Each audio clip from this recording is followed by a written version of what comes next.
नमस्कार मेरे प्यारे साथियों। तो दोस्तों आप सभी कैसे हैं। तो दोस्तों आपकी पढ़ाई दोस्तों ज़बरदस्त तरीके से चल रही होगी। दोस्तों आज मैं आपके लिए दोस्तों एक ज़बरदस्त सीरीज लेकर आया हूं, खास करके तहलका सीरीज के तहत।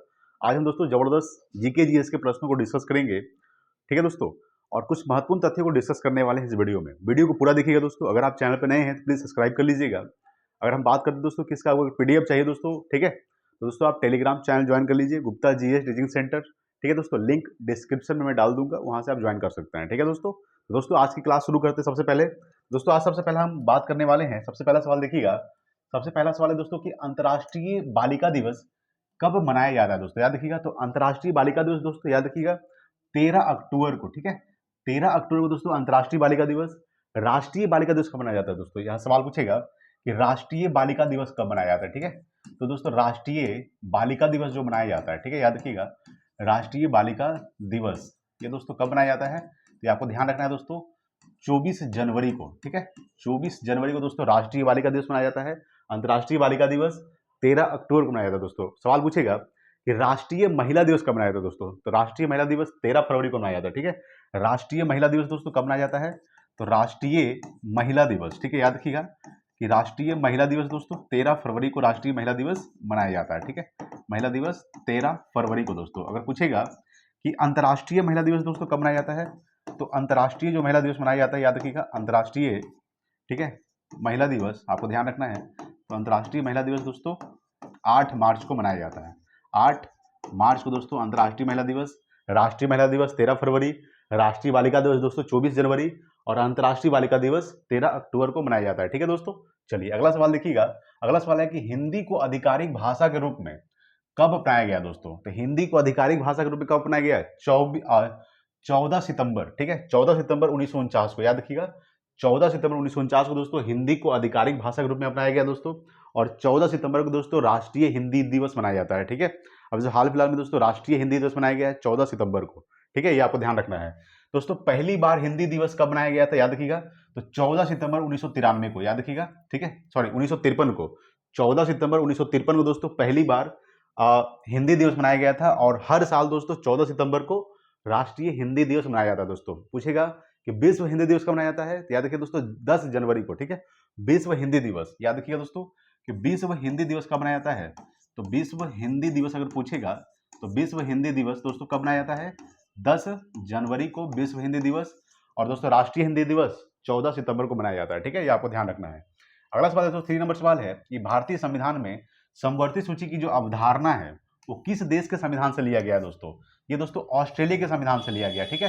देखिए समवर्ती सूची, अगर बात करते हैं दोस्तों समवर्ती सूची के बारे में, यहाँ समझिएगा।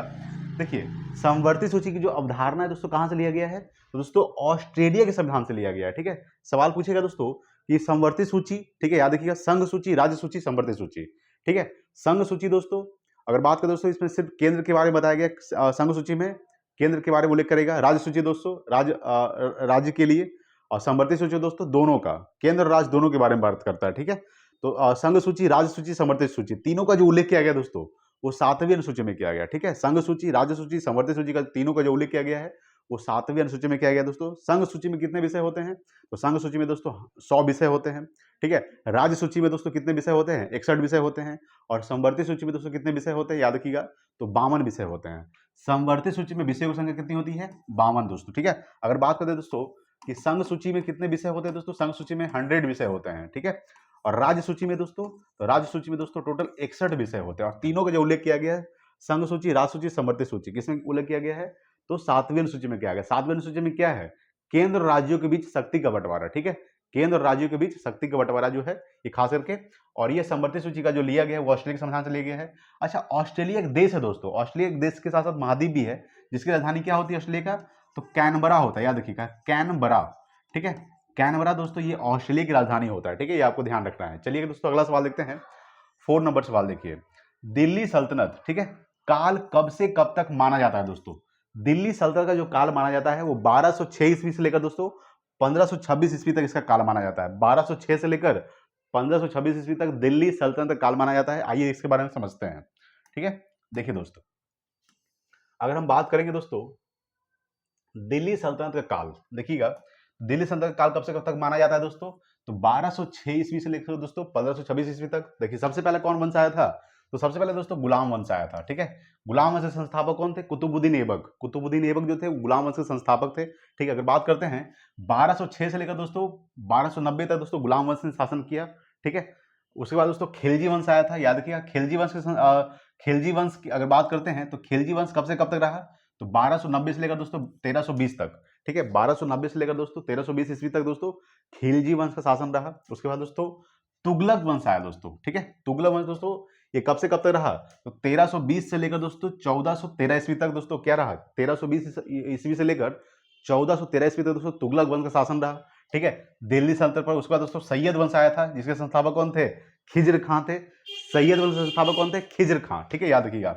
सैयद वंश के संस्थापक थे खिज्र, ठीक है, याद रखिएगा, खिज्र खां दोस्तों, ठीक है। खिज्र खां जो थे सैयद वंश संस्थापक थे। और सैयद वंश का शासनकाल है 1414 से लेकर दोस्तों 1451 ईस्वी तक। उसके बाद दोस्तों कौन वंश आया था? लोधी वंश, ठीक है दोस्तों। लोधी वंश कब से कब तक है? 1451 से लेकर दोस्तों 1526 तक। और लोधी वंश के संस्थापक थे वो दोस्तों बहलोल लोधी थे, ठीक है। बहलोल लोधी जो थे, बहलोल लोधी, वो लोधी वंश के संस्थापक थे, ये आपको ध्यान रखना है दोस्तों। अगर बात करते हैं कि लोधी वंश कब से कब तक है? 1451 से लेकर दोस्तों 1526 तक। अच्छा, पूछेगा यहाँ से कि लोधी वंश का अंतिम शासक कौन था दोस्तों?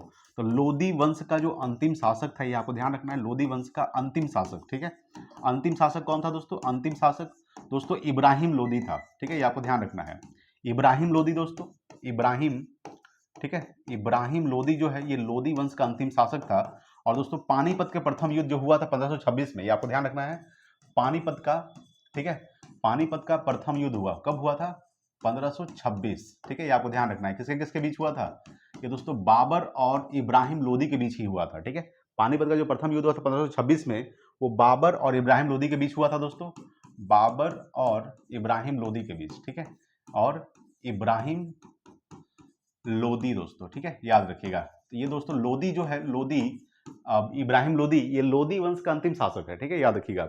और लोधी वंश के संस्थापक कौन थे? बहलोल लोधी थे। ये कब से कब तक किया? 1451 से लेकर 1526 तक। और 1526 में ही पानीपत के प्रथम युद्ध में दोस्तों बाबर ने इब्राहिम लोधी को पराजित कर दिया, ठीक है। और बाबर ने भारत में मुगल वंश का स्थापना किया था 1526 में, ठीक है। यानी कि 1526 में ही बाबर ने मुगल वंश की स्थापना किया था, ये आपको ध्यान रखना है। उस समय से दोस्तों मुगल वंश चलने लगा, ठीक है, यानी कि मेन रूप से दिल्ली सल्तनत का काल समाप्त हो गया। कब? 1526 में, ठीक है, ये आपको ध्यान रखना है। तो दिल्ली सल्तनत काल कब से कब तक बनाया जाता है? 1206 ईस्वी से लेकर दोस्तों 1526 ईस्वी तक, ठीक है, ये आपको ध्यान रखना है दोस्तों। चलिए अगला सवाल देखते हैं दोस्तों। अगला सवाल आपके सामने क्या कर रहा है? 5 नंबर सवाल है कि भारत के किस राज्य में विश्व का सबसे बड़ा थोरियम भंडार है दोस्तों? तो केरल में है, ठीक है। यानी भारत के किस राज्य में? तो भारत के केरल राज्य में थोरियम भंडार है दोस्तों, सबसे ज्यादा कहां है? केरल राज्य में, ठीक है, ये आपको ध्यान रखना है। चलिए अगला सवाल देखते हैं। देखिए दोस्तों 6 नंबर सवाल देखिए क्या कर रहा है, ठीक है। देखिए 6 नंबर सवाल क्या कर रहा है आपके सामने कि यूएनडीपी का स्थापना कब हुआ था दोस्तों? याद रखिएगा यूएनडीपी, ठीक है, याद रखिएगा यूएनडीपी का जो स्थापना हुआ था ये 22 नवंबर 1965 में हुआ था। इसका जो मुख्यालय है दोस्तों यूएनडीपी का, इसका जो मुख्यालय है याद रखिएगा ये न्यूयॉर्क में है। कहाँ है इसका जो मुख्यालय है दोस्तों? कहाँ है? न्यूयॉर्क, ठीक है, याद रखिएगा। न्यूयॉर्क अगर बात करेंगे दोस्तों, न्यूयॉर्क की अगर बारे में बात करते हैं, न्यूयॉर्क जो है दोस्तों ये हडसन नदी के किनारे स्थित है, याद रखिएगा, हडसन नदी दोस्तों। इसे इमारतों का शहर भी कहा जाता है, न्यूयॉर्क को इमारतों का शहर भी कहा जाता है, ठीक है दोस्तों। याद रखिएगा न्यूयॉर्क में किसका किसका मुख्यालय स्थित है? याद रखिएगा दोस्तों, देखिए यूएनओ का मुख्यालय कहाँ है? न्यूयॉर्क में है दोस्तों, ठीक है। देखिएगा दोस्तों विश्व बैंक का मुख्यालय कहाँ स्थित है? तो वो भी दोस्तों कहाँ है? वाशिंगटन डीसी में दोस्तों विश्व बैंक का मुख्यालय, ठीक है, याद रखिएगा। लेकिन न्यूयॉर्क में यूएनओ का मुख्यालय दोस्तों, ठीक है, यूएनडीपी का मुख्यालय कहाँ है? वो न्यूयॉर्क में ही है, ठीक है, ये आपको ध्यान रखना है दोस्तों। देखिए इसका फुल फॉर्म क्या होता है? यूएनडीपी का United Nations Development Programme, United Nations Development Programme दोस्तों यूएनडीपी का फुल फॉर्म होता है, ठीक है। इसका स्थापना 22 नवंबर 1965 को हुआ था यूएनडीपी का।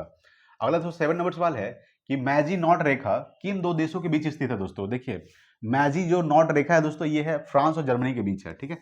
फ्रांस और जर्मनी के बीच दोस्तों एक रेखा है जिसका नाम है मैजी नॉट रेखा दोस्तों।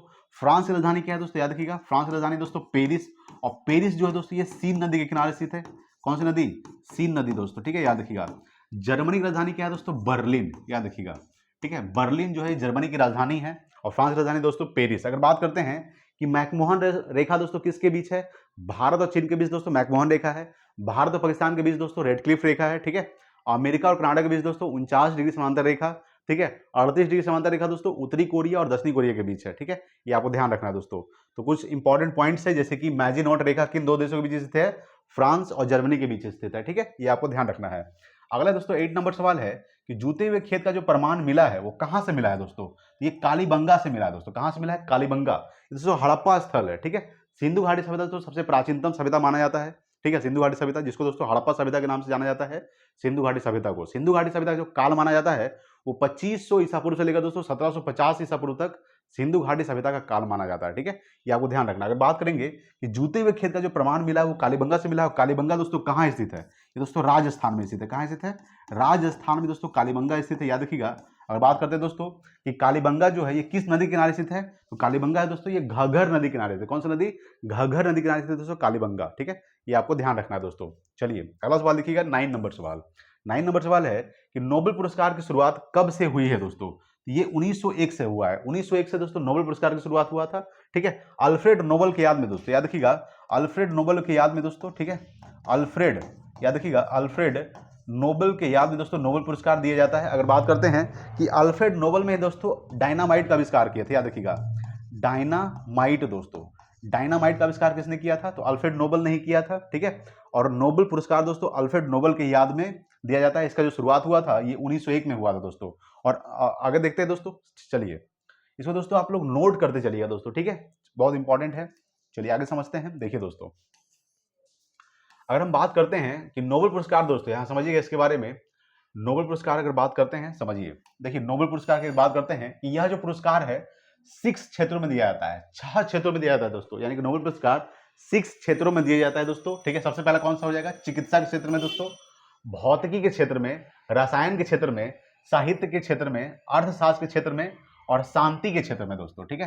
यानी टोटल 6 क्षेत्र में जाता है। कौन कौन सा हो गया, चिकित्सा के क्षेत्र में, ठीक है, भौतिकी के क्षेत्र में, रसायन के क्षेत्र में, रसायन शास्त्र के क्षेत्र में, और साहित्य, अर्थशास्त्र और शांति के क्षेत्र में दोस्तों, ठीक है।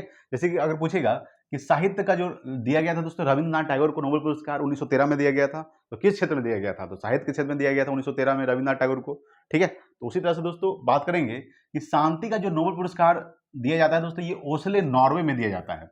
ये जो शांति का आप नोबेल पुरस्कार देख रहे हैं, शांति का जो नोबेल पुरस्कार ये मेन रूप से कहाँ दिया जाता है, ठीक है दोस्तों, तो याद रखिएगा नॉर्वे की राजधानी दोस्तों ओस्लो में शांति का नोबेल पुरस्कार दिया जाता है, ठीक है, ये आपको ध्यान रखना है। अगर बात करते हैं कि शेष 5, ठीक है, शांति को छोड़कर दोस्तों चिकित्सा हो गया, भौतिकी हो गया, रसायन शास्त्र हो गया, साहित्य हो गया, अर्थशास्त्र हो गया, ये जो 5 है दोस्तों, ठीक है, 5 जो है ये स्टॉकहोम स्वीडन में दिया जाता है दोस्तों। और स्वीडन की राजधानी दोस्तों स्टॉकहोम है, तो वहीं पे दोस्तों ये 5 पुरस्कार दिया जाता है, ठीक है, ये आपको ध्यान रखना है दोस्तों। चलिए अगला सवाल देखते हैं दोस्तों, 10 नंबर सवाल है कि भारतीय संविधान के किस भाग में निर्वाचन का उल्लेख किया गया है दोस्तों, निर्वाचन आयोग का जो उल्लेख किया गया दोस्तों ये भाग 15 में किया गया है, अनुच्छेद 324 में किया गया दोस्तों। भाग 15 में अनुच्छेद 324 में निर्वाचन का उल्लेख किया गया दोस्तों। निर्वाचन आयोग का स्थापना कब हुआ था, याद रखिएगा, तो 25 जनवरी 1950 को, याद रखिएगा, 25 जनवरी 1950 को दोस्तों निर्वाचन आयोग का स्थापना हुआ था। इसलिए दोस्तों 25 जनवरी को कौन सा दिवस मनाया जाता है, याद रखिएगा, तो 25 जनवरी को दोस्तों राष्ट्रीय मतदाता दिवस मनाया जाता है, ठीक है। याद रखिएगा कि राष्ट्रीय मतदाता दिवस कब मनाया जाता है, तो राष्ट्रीय मतदाता जो दिवस है ये दोस्तों 25 जनवरी को मनाया जाता है, ठीक है, ये आपको ध्यान रखना है। चलिए अगला सवाल देखते हैं दोस्तों, 11 नंबर सवाल है कि वर्नाकुलर प्रेस एक्ट को किसने समाप्त किया था दोस्तों, तो लॉर्ड रिपन दोस्तों, लॉर्ड रिपन ने क्या किया था, वर्नाकुलर प्रेस एक्ट को समाप्त कर दिया था, ठीक है। वर्नाकुलर प्रेस एक्ट को समाप्त किसने किया था, तो दोस्तों लॉर्ड रिपन ने किया था, ठीक है, ये आपको ध्यान रखना है। अगला दोस्तों 12 नंबर सवाल है कि ओडिशा उच्च न्यायालय का स्थापना कब हुआ था दोस्तों, ये 1948 में हुआ था। देखिए दोस्तों इस पे टोटल हम 100 प्रश्नों को डिस्कस करेंगे, लेकिन 100 प्रश्न दोस्तों बहुत सारे प्रश्न ऐसे होंगे जो मैं डिस्कस करवाऊंगा, तो करीब दोस्तों 200 से 300 प्रश्न हो जाएंगे, ठीक है, इससे टेंशन नहीं लेना है। टोटल हम 100 प्रश्नों को डिस्कस करने वाले हैं। तो ओडिशा उच्च न्यायालय का जो स्थापना हुआ था कब हुआ था, ये 1948 में हुआ था। अच्छा, ओडिशा का स्थापना कब हुआ था, ओडिशा राज्य का स्थापना कब हुआ था, तो याद रखिए दोस्तों 1 अप्रैल, ठीक है, 1 अप्रैल 1936 को, 1 अप्रैल 1936 को दोस्तों ओडिशा का स्थापना हुआ था, ठीक है। ओडिशा राजधानी दोस्तों भुवनेश्वर है, और भुवनेश्वर में दोस्तों एक प्रसिद्ध मंदिर है लिंगराज मंदिर, वो ओडिशा राजधानी भुवनेश्वर में ही है, ठीक है, ये आपको ध्यान रखना है। अगला सवाल देखिएगा दोस्तों, 13 नंबर सवाल है, ठीक है, कि शतपथ ब्राह्मण ग्रंथ किस वेद से संबंधित है दोस्तों, तो यजुर्वेद से संबंधित है, ठीक है, यहाँ पे लिखा हुआ दोस्तों यजुर्वेद। समझिएगा कि शतपथ जो ब्राह्मण है, शतपथ ब्राह्मण ग्रंथ जो है दोस्तों ये किस वेद से संबंधित है, तो यजुर्वेद। वेद कितने होते हैं, 4 होते हैं, ठीक है, वेद दोस्तों 4 होते हैं, याद रखिएगा। वेद कितने होते हैं? 4 होते हैं दोस्तों। वेदांग कितने होते हैं दोस्तों? वेदांग जो होते हैं वो 6 होते हैं दोस्तों। कितने होते हैं? 6। वेद 4, वेदांग 6। पुराणों की संख्या कितनी होती है दोस्तों? पुराण कितने होते हैं? तो पुराणों की जो संख्या होती है दोस्तों 18 होता है। कितना होता है? 18। उपनिषद कितने होते हैं? उपनिषद 108 होते हैं। ठीक है, तो वेद 4 कौन कौन सा है? ऋग्वेद, सामवेद, यजुर्वेद, अथर्ववेद। सबसे पुराना वेद ऋग्वेद, सबसे नया वेद दोस्तों अथर्ववेद। ठीक है, अब बात करते हैं कि दोस्तों वेदांग 6 कौन कौन से है? शिक्षा, कल्प, निरुक्त, छंद, ज्योतिष और व्याकरण। शिक्षा, कल्प, निरुक्त, छंद, ज्योतिष और व्याकरण दोस्तों टोटल 6 क्या है? तो वेदांग है। ठीक है, पुराणों की संख्या कितनी? 18। और उपनिषद कितने होते हैं? 108 होते हैं। ठीक है, ये आपको ध्यान रखना है दोस्तों। ठीक है, तो शतपथ ब्राह्मण ग्रंथ किस वेद से संबंधित है दोस्तों? यजुर्वेद से है। ठीक है, ये आपको ध्यान रखना है। ठीक है, चलिए अगला सवाल देखते हैं दोस्तों। 11 नंबर सवाल देखिएगा, सॉरी दोस्तों, और 14 नंबर सवाल क्या कह रहा है देखिएगा। 14 नंबर सवाल, ठीक है, देखिए 14 नंबर सवाल कह रहा है आपके सामने कि दस्त एक कावीर मरुस्थल किस देश में स्थित है दोस्तों? देखिए एक मरुस्थल का नाम है दस्त एक कावीर मरुस्थल। ये दोस्तों मेन रूप से ईरान में है। ईरान की राजधानी क्या है दोस्तों? तेहरान। याद रखिएगा, तेहरान जो है ये ईरान की राजधानी है। ठीक है, और दस्त एक कावीर मरुस्थल है, ये ईरान में है। अगला दोस्तों 15 नंबर सवाल है कि गंगा को राष्ट्रीय नदी कब घोषित किया गया दोस्तों? तो 4 नवंबर 2008 को। याद रखिएगा, 4 नवंबर 2008 को दोस्तों गंगा को राष्ट्रीय नदी के रूप में घोषित किया गया दोस्तों। अगर बात करते हैं दोस्तों गंगा नदी की लंबाई कितनी होती है? याद रखिए दोस्तों 2525 किलोमीटर। ठीक है, 2525 किलोमीटर दोस्तों ये गंगा नदी की लंबाई है दोस्तों। अच्छा, गंगा नदी को बांग्लादेश में पद्मा के नाम से जाना जाता है। याद रखिएगा, गंगा नदी को बांग्लादेश में पद्मा के नाम से। ठीक है, और ब्रह्मपुत्र नदी को बांग्लादेश में जमुना के नाम से। ठीक है, ये आपको ध्यान रखना है। तो गंगा नदी की लंबाई कितनी है? 2525 किलोमीटर। ठीक है, याद रखिएगा दोस्तों। चलिए अगला सवाल देखते हैं, 16 नंबर सवाल। 16 नंबर सवाल है कि सोम प्रकाश नामक समाचार पत्र शुरू किया गया किसके द्वारा? तो ईश्वर चंद्र विद्यासागर के द्वारा दोस्तों। देखिए एक समाचार पत्र, उसका नाम है सोम प्रकाश नामक जो समाचार पत्र है, ये ईश्वर चंद्र विद्यासागर के द्वारा शुरू किया गया 1958 को, यानी 1958 को दोस्तों ईश्वर चंद्र विद्यासागर ने दोस्तों सोम प्रकाश नामक समाचार पत्र का प्रकाशन किए थे, शुरू किए थे। ठीक है, ये आपको ध्यान रखना है। अगला दोस्तों 17 नंबर सवाल है कि प्रथम राज्यसभा आयोग का गठन कब किया गया था? तो 1955 में किया गया था प्रथम। ठीक है, राज्यसभा आयोग का जो गठन किया गया था ये कब किया गया था? 1955। ठीक है, चलिए अगला सवाल है, 18 नंबर सवाल है कि जिला न्यायाधीशों की नियुक्ति, ठीक है, जिला न्यायाधीशों की जो नियुक्ति है वो किस अनुच्छेद के तहत किया जाता है दोस्तों? ये अनुच्छेद 233 के तहत किया जाता है। ठीक है, जिला न्यायाधीशों की जो नियुक्ति है वो किस अनुच्छेद के तहत किया जाता है? तो दोस्तों अनुच्छेद 233 के तहत किया जाता है। ठीक है, अगला दोस्तों 19 नंबर सवाल है कि हेमिस राष्ट्रीय उद्यान कहाँ स्थित है दोस्तों? तो ये लद्दाख में है। ठीक है, इंपॉर्टेंट सवाल है कि सब भारत का सबसे बड़ा राष्ट्रीय उद्यान कौन सा है? तो भारत का सबसे बड़ा राष्ट्रीय उद्यान हेमिस राष्ट्रीय उद्यान दोस्तों लद्दाख में है। लद्दाख दोस्तों वर्तमान में क्या है? केंद्र शासित प्रदेश है दोस्तों। ठीक है, लद्दाख में दोस्तों टोटल कितना जिला हो गया है? पहले दोस्तों 2 जिला था, लेह और कारगिल। 5 जिलों को और जोड़ा गया दोस्तों। कौन कौन सा जिला हो जाएगा? तो टोटल जिलों की संख्या दोस्तों कितना लद्दाख में? जिलों की संख्या अगर बात करते हैं, जिलों की संख्या दोस्तों कितना है? टोटल 7 हो गया दोस्तों। कितना हो गया? 7। ठीक है, 7 हो गया। तो लद्दाख दोस्तों याद रखिएगा, बहुत इंपॉर्टेंट है कि सब केंद्र शासित प्रदेश दोस्तों। वर्तमान में कितने राज्य हैं? 28 राज्य है दोस्तों, और 8 केंद्र शासित प्रदेश है। ठीक है, ये आपको ध्यान रखना है। लद्दाख में कितना जिला पहले था? लेह और कारगिल था। कारगिल युद्ध कब हुआ था?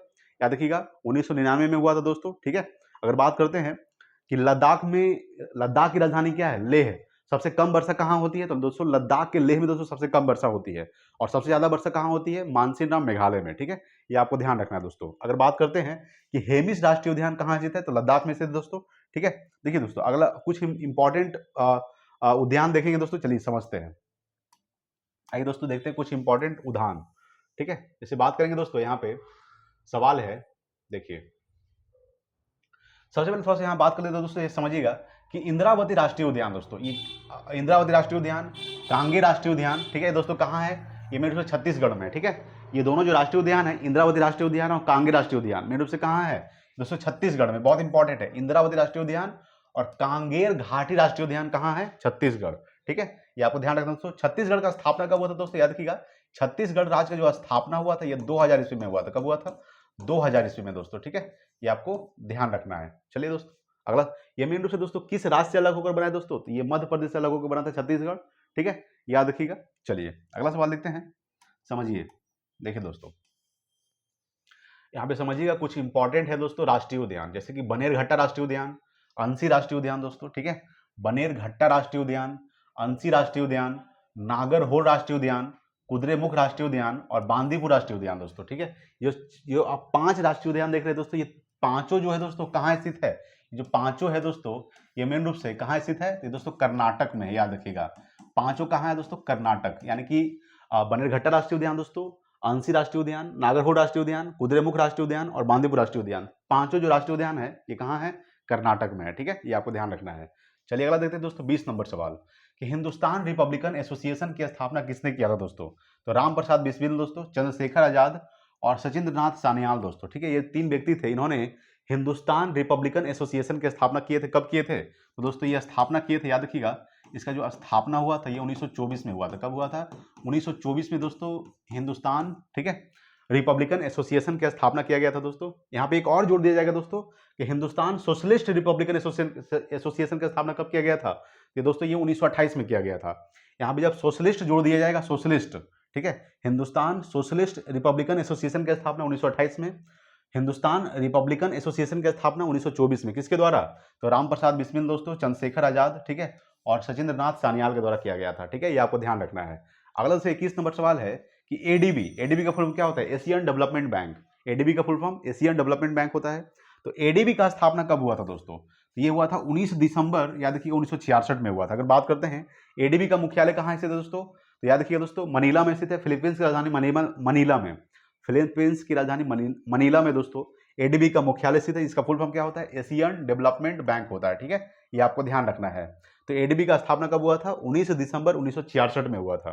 अगला सवाल है दोस्तों 22 नंबर सवाल है कि औरंगजेब ने गुरु तेग बहादुर का हत्या कब करवाया था दोस्तों, तो 1975 में करवाया था। ठीक है, याद रखिएगा 1975 में दोस्तों औरंगजेब ने गुरु तेग बहादुर का हत्या करवा दिया था दोस्तों। ठीक है, अगर बात करते हैं गुरु तेग बहादुर दोस्तों, ये सिख के 9वें गुरु है। कैवे गुरु है दोस्तों, 9वें गुरु है। ठीक है, याद रखिएगा। और सिख के 10वें गुरु कौन थे, गुरु गोविंद सिंह, जिन्होंने खालसा पंथ का स्थापना किए थे 1699 में। ठीक है, यानी 1666 में दोस्तों गुरु गोविंद सिंह का जन्म हुआ था और 1699 में दोस्तों उन्होंने खालसा पंथ का स्थापना किए थे। कब किए थे, 1699 में। ठीक है, ये आपको ध्यान रखना है। गुरु गोविंद सिंह का जन्म कब कहाँ हुआ था, तो पाटलिपुत्र पटना में हुआ था। ठीक है, ये आपको ध्यान रखना है। ठीक है, अच्छा ये सवाल ये बताइए कि जहांगीर ने किस सिख गुरु का हत्या करवाया था, तो गुरु अर्जुन देव का दोस्तों। ठीक है, यहाँ सवाल बनता है कि गुरु अर्जुन देव का हत्या किसने करवाया था, जहांगीर ने करवाया था। यानी किस मुगल शासक ने, ठीक है, यानी किस मुगल शासक ने, ठीक है, गुरु अर्जुन देव का हत्या करवाया था, तो दोस्तों किसने करवाया था, जहांगीर ने करवाया था। यहाँ से सवाल ये भी पूछता है किस मुगल शासक ने, ठीक है, गुरु तेग बहादुर का हत्या करवाया था, तो औरंगजेब ने करवाया था। कब करवाया था दोस्तों, 1675 ईस्वी को करवाया था। ठीक है, ये आपको ध्यान रखना है। चलिए, अच्छा औरंगजेब की मृत्यु कब हुआ था दोस्तों, इसका जो मृत्यु हुआ था याद रखिएगा दोस्तों, कब हुआ था, 1707 में हुआ था। ठीक है, ये आपको ध्यान रखना है। औरंगजेब को दोस्तों जिंदा पीर कहा जाता है दोस्तों। इसका विरोध इसलिए किया गया था, यहीं से दोस्तों औरंगजेब के बाद दोस्तों मुगल वंश का पतन होना शुरू हो गया था, इसलिए दोस्तों हिंदू मंदिर बहुत ज्यादा तोड़वाया था। ठीक है, औरंगजेब, जिसके बाद दोस्तों औरंगजेब का धीरे धीरे पतन होना शुरू हो गया। ठीक है, चलिए दोस्तों अगला सवाल देखिएगा। अगला सवाल देखेंगे हम लोग दोस्तों 23 नंबर सवाल देखिए। 23 नंबर सवाल दोस्तों आपके सामने क्या कर रहा है, 23 नंबर सवाल है कि गुरु शिखर की ऊंचाई कितनी है दोस्तों, 1722 मीटर है। ठीक है, याद रखिएगा कि गुरु शिखर की जो ऊंचाई है वो 1722 मीटर है दोस्तों। अगर बात करते हैं कि गुरु शिखर दोस्तों ये अरावली पर्वत की सबसे ऊंची चोटी है। याद रखिएगा अरावली पर्वत की सबसे ऊंची चोटी कौन सा है, गुरु शिखर है, जिसकी ऊंचाई कितना है 1722 मीटर है। ठीक है, ये आपको ध्यान रखना है। अरावली पर्वत दोस्तों कहाँ स्थित है, मेन रूप से दोस्तों राजस्थान में स्थित है अरावली पर्वत। ठीक है, तो अरावली पर्वत की सबसे ऊंची चोटी गुरु शिखर, जिसकी ऊंचाई 1722 मीटर। अगला 124 नंबर सवाल है कि भारत के विभाजन की घोषणा कब और किसने किया था दोस्तों, तो लॉर्ड माउंटबेटन ने किया था। कब किया था, 3 जून 1947 में किया था। ठीक है, यानी भारत के विभाजन की जो घोषणा किया गया था वो किसने किया था, लॉर्ड माउंटबेटन ने किए थे। 3 जून 1947 को किया था भारत। और फिर दोस्तों क्या हुआ था, भारत का विभाजन हो गया था, पाकिस्तान दोस्तों हिंदुस्तान 2 भागों में बढ़ गया था। ठीक है, चलिए दोस्तों अगला सवाल देखते हैं। 25 नंबर सवाल है कि फीफा का मुख्यालय कहाँ स्थित है, ये ज्यूरिख दोस्तों स्विट्जरलैंड में स्थित है। याद रखिएगा ज्यूरिख स्विट्जरलैंड में दोस्तों फीफा का मुख्यालय स्थित है। फीफा का मुख्यालय ज्यूरिख स्विट्जरलैंड में स्थित है। अगला है दोस्तों 26 नंबर है, यूरोपियन यूनियन का जो मुख्यालय है कहाँ स्थित है दोस्तों, तो बेल्जियम राजधानी ब्रुसेल्स में। याद रखिएगा कि बेल्जियम राजधानी ब्रुसेल्स में दोस्तों, ठीक है, बेल्जियम राजधानी ब्रुसेल्स में किसका मुख्यालय स्थित है, यूरोपियन यूनियन का मुख्यालय स्थित है। यूरोपियन यूनियन में दोस्तों कितना देश शामिल है, याद रखिएगा इसमें जो देश शामिल है दोस्तों 27 देश शामिल है। कितना देश शामिल है, 27। ठीक है, ये आपको ध्यान रखना है। अगला दोस्तों 27 नंबर सवाल है कि जादूगोड़ा किसके लिए प्रसिद्ध है दोस्तों, दोस्तों यूरेनियम खान के लिए प्रसिद्ध है। ठीक है, जादूगोड़ा दोस्तों ये मेरे से झारखंड में है। कहाँ है, जादूगोड़ा दोस्तों झारखंड में है। और जादूगोड़ा जो दोस्तों किसके लिए प्रसिद्ध है, ये दोस्तों यूरेनियम के लिए प्रसिद्ध है। किसके लिए? यूरेनियम। ठीक है, चलिए दोस्तों अगला सवाल देखिएगा। 28 नंबर सवाल है कि IMF international monetary fund, IMF का फुल फॉर्म क्या होता है? International monetary fund. और दोस्तों WB का फुल फॉर्म क्या होता है? World bank. ये जो दोनों का जो मुख्यालय स्थित है, IMF और WB का जो मुख्यालय है कहाँ स्थित है? तो वाशिंगटन DC में स्थित है। ठीक है, याद रखिएगा वाशिंगटन DC में दोस्तों IMF और WB का मुख्यालय स्थित है। ठीक है, याद रखिएगा। अगर बात करते हैं कि WB का फुल फॉर्म वर्ल्ड बैंक और IMF का full form international monetary fund होता है दोस्तों। ठीक है, अच्छा वाशिंगटन DC दोस्तों किसकी राजधानी है? तो वाशिंगटन DC है दोस्तों, ये अमेरिका राजधानी है वाशिंगटन DC। DC का मतलब क्या होता है? DC, तो DC का जो मतलब होता है दोस्तों डिस्ट्रिक्ट ऑफ कोलंबिया होता है। क्या होता है? डिस्ट्रिक्ट ऑफ कोलंबिया, ये आपको ध्यान रखना। अगर बात करते हैं कि वाशिंगटन DC जो है दोस्तों ये पोटोमेक नदी के किनारे स्थित है। ठीक है, पोटोमेक नदी के किनारे स्थित है दोस्तों वाशिंगटन DC दोस्तों। ठीक है, ये आपको ध्यान रखना है। अगला सवाल देखिएगा 29 नंबर सवाल है कि SBI का पुराना नाम क्या है दोस्तों? तो इंपीरियल बैंक ऑफ इंडिया जो है ये SBI का पुराना नाम है। इसका स्थापना कब हुआ था SBI का? ये दोस्तों 1955 में हुआ था। कब हुआ था? 1955 में दोस्तों SBI का स्थापना हुआ था। SBI का पुराना नाम क्या है? Imperial bank of India. ठीक है, ये आपको ध्यान रखना है दोस्तों। चलिए अगला सवाल देखिएगा, SBI का फुल फॉर्म क्या होता है? State bank of India. चलिए अगला दोस्तों 30 नंबर सवाल देखिएगा क्या कर रहा है। देखिए दोस्तों 30 नंबर सवाल आपके सामने है, रिजर्व बैंक ऑफ इंडिया के पहले भारतीय गवर्नर कौन थे दोस्तों? तो CD देशमुख थे। ठीक है, CD देशमुख जो थे ये रिजर्व बैंक ऑफ इंडिया के पहले भारतीय गवर्नर थे, यानी RBI। अगर बात करते हैं दोस्तों कि RBI का स्थापना कब हुआ था दोस्तों? RBI reserve bank of India का तो 1 अप्रैल 1935 को हुआ था। याद रखिएगा 1 अप्रैल 1935 को दोस्तों। ठीक है, 1935 को RBI का स्थापना किया गया था। ठीक है, याद रखिएगा। अगर बात करते हैं RBI का मुख्यालय कहाँ स्थित है? तो दोस्तों मुंबई में स्थित है RBI का मुख्यालय। अगर बात करते हैं कि RBI का राष्ट्रीयकरण कब किया गया था दोस्तों? इसका जो राष्ट्रीयकरण किया गया था RBI का, ये आपको ध्यान रखना है, राष्ट्रीयकरण। ये सवाल पूछता है दोस्तों, सवाल पूछेगा कि RBI का राष्ट्रीयकरण कब किया गया था? ये 1949 में किया गया। कब किया गया है?